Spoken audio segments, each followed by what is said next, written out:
Sarah and Becky here from Elizabeth Rose Wines, just here to chat to you about Winbirri wines. So Winbirri are based in Norfolk, in a little village called Surlingham, which is about 6 miles out from Norwich. They've got a range of 7 wines, and over the course of the month we're going to be chatting about each one individually, so you can get to know the range a little better.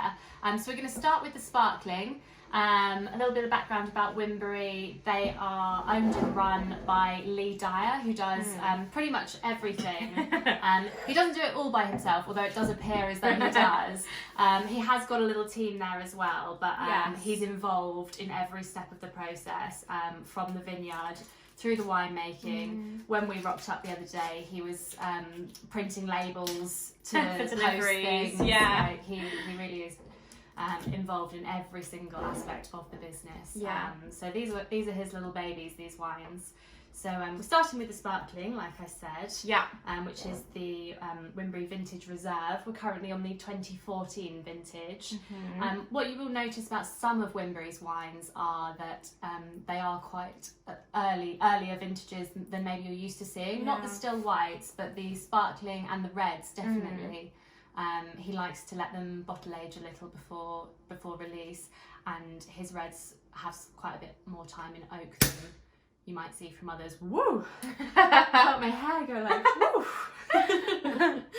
So Winbirri actually has a great range. They have the sparkling, the whites, the rosé, and the reds, which we don't see a lot of the time in English vineyards. They usually concentrate on one thing, like just sparkling or just Bacchus or etc. So it's great to have such a wide variety in one vineyard. So Winbirri are currently the largest vineyard in Norfolk. That's right. And the East Anglian climate is perfect for these still wines, perfect for the sparkling wine. So we think you're going to love the wine. We really do. We love Lee. We love his whole sort of ethos of letting the wine speak for itself. And it's all about the quality. So that's right. When we spoke to him lately, we were talking about trying to keep some consistency between vintages, and really it summed up his ethos when he said that that's not what interests him. He wants to, like you say, let the grapes do the talking.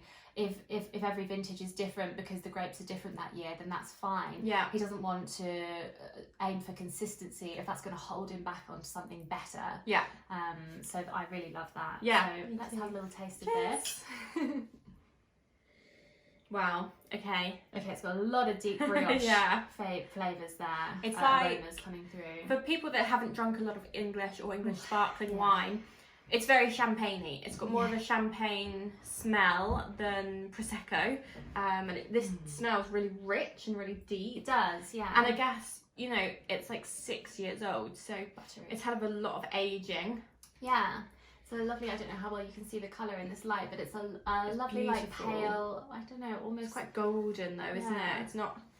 It's hard to see it. It is hard to see, but it's... I feel like holding it up against your blouse. Not white.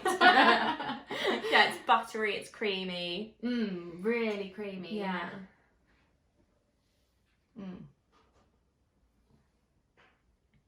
It's lovely. The acidity is beautiful. Really makes you want to take another sip. And another sip and another sip. Citrusy. And it's fairly full-bodied. Peachy. The length is there, I'm still tasting it. I'm still tasting it. Like, great length. It will really fill your mouth with flavours. Again, you get the brioche flavour, you get buttery, toasty notes, which you would in a really good champagne too. It is a really champagne-y. Like a typical, It's really lovely. I would 100% pop this open for my family and friends at any gathering, definitely, or a celebration. I think it's a gorgeous sparkling wine. Me too.